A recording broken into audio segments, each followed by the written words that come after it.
السلام علیکم۔ قرآن مجید کی آخری صورتوں میں سے ایک سورت تکویر ہے۔ اس میں اللہ تعالیٰ نے ایک بات کہی ہے، سوال ہے، وہ یہ کہ فَأَيْنَ تَذْهَبُونَ، تم کہاں جا رہے ہو؟ یہ سوال بہت مختصر سا یہ جملہ ایک داستان ہے۔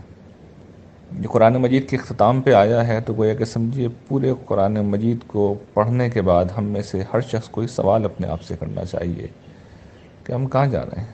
ہم نے قرآن پڑھ لیا، سمجھ لیا، اس کے بعد ہم کہاں جا رہے ہیں؟ اس قرآن کو چھوڑ کے ہم کہاں جا رہے ہیں؟ خدا کو چھوڑ کے ہم کہاں جا رہے ہیں؟ یہ سوال اس لیے بڑا اہم ہے کہ اس پہ ہماری آخرت ہی موقوف نہیں ہے، یہ دنیا بھی موقوف ہے۔ دیکھیے قرآن مجید کیا کرتا ہے، وہ کیا تبدیلی ہے جو ہمارے اندر لاتا ہے۔ یہ موٹی سی بات ہے جو لوگ نہیں سمجھتے۔ قرآن مجید ہماری نفسیات کو بدلتا ہے، اور انسان کی نفسیات کیا ہے؟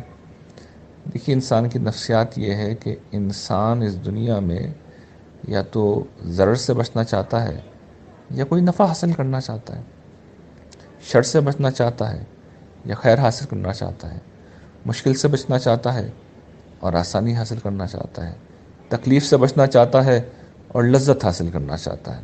یہ انسان کی نفسیات ہے۔ ساری زندگی، ساری سعی و جہد، ساری کوشش، ساری کد و کاوش ہم اسی لیے کر رہے ہوتے ہیں۔ قرآن کیا کرتا ہے؟ ہمیں اٹھاتا ہے اور اس دنیا سے متعارف کرا دیتا ہے جہاں پر سب سے بڑا ضرر، سب سے بڑی تکلیف، سب سے بڑی مشکل جہنم ہے، اور اس دنیا سے متعارف کرا دیتا ہے جہاں سب سے بڑی نعمت، سب سے بڑی آسانی، سب سے بڑی لذت جنت کی شکل میں موجود ہے۔ اور اس کے بعد وہ توجہ دلاتا ہے کہ تم اپنی نفسیات کو اس دنیا سے اٹھا کر اس دنیا سے متعلق کر دو۔ اگر رونا ہے تو وہاں کے لیے رو، ہنسنا ہے تو وہاں کے لیے ہنسو، محنت کرنی ہے تو وہاں کے لیے کرو، مقابلہ کرنا ہے تو وہاں کے لیے کرو، ایک دوسرے سے آگے نکلنا ہے تو وہاں کے لیے کرو، اور اگر بھاگنا ہے تو اس جہنم سے بھاگو، ڈرنا ہے تو اس عذاب سے ڈرو، اور خواہش کرنی ہے، شوق رکھنا ہے تو فردوس سے بنی کی اس جنت کا کرو، ان نعمتوں کا کرو کہ جس میں نہ کوئی دکھ ہوگا، نہ کوئی پچھتاوا ہوگا، نہ کوئی اندیشہ ہوگا، اور ہمیشہ کی خوشی اور راحت اور آسانی ہوگی۔ تو قرآن مجید ہمیں اس طرف سے اٹھا کر اس طرف لگا دیتا ہے، لیکن دیکھیے اس کا فائدہ کیا ہوتا ہے۔ اس کے نتیجے میں اس دنیا کے مسائل بھی حل ہوتے ہیں۔ دیکھیے انسان کے ساتھ معاملہ کیا ہے، انسان کی اگر کوئی کنپٹی کے اوپر پستول رکھ دے اور اس سے کوئی اس کا بٹوا مانگے تو ہر شخص بٹوا دے دے گا۔ ہر شخص بڑے نقصان سے بچتا ہے اور چھوٹا نقصان وہ گوارا کر لیتا ہے۔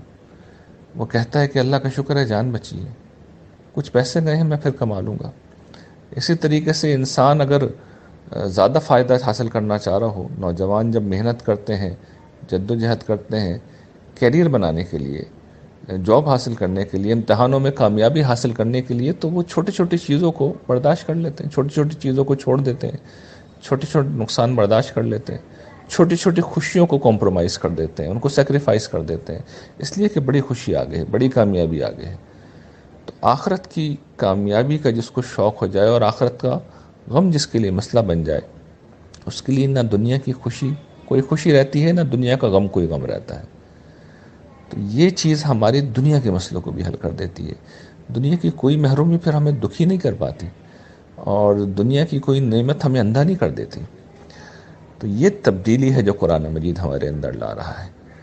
تو یہ سوال جو میں نے شروع میں قرآن مجید کا اٹھایا تھا کہ فَأَيْنَ تَذْهَبُونَ، تو ہمیں دیکھنا چاہیے کہ ہم نے اپنا رخ آخرت کی طرف کیا یا نہیں کیا، خدا کی طرف کیا یا نہیں کیا۔ جب کریں گے تو دنیا کے مسئلے بھی انشاءاللہ حل ہوں گے۔